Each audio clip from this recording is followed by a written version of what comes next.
কি হবে, চলো যাই। আজ ভিল্লুপুরামে বাস ছাড়বে এবার। পন্ডিচারিতে বসে আছে এখানটায়, আর ড্রাইভারের গান চলছে, গিয়ারে ফেললো, এবার যাবে এই দিকটা দিয়ে সোজা।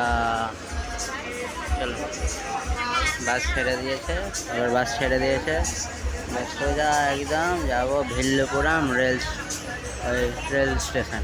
এরা জানে না কি একটা বললো, স্টেশন ওয়াই স্টেশন বা কি একটা বললো, বেশ কিছু বোঝা গেল না মাথা মুন্ডু। এটা দিয়ে যাবো ভিল্লুপুরাম। এবার একটা বাস আছে, তো পুরো হর্ন মাতমাতে পুরো গায়ে ছেড়ে দিল, একদম সেই 200 দিদি ভাইয়ের মতো একদম, আর শ্যামবাজার বাগনানের মতো। দেখো এটা রাস্তা থেকে, রাস্তার উপরে উঠলো, মেন রোডে উঠলো। এই দেখো আমাদের ড্রাইভার, আমাদের নয় মানে পাশের ড্রাইভার চললো এই দেখকার বাসে।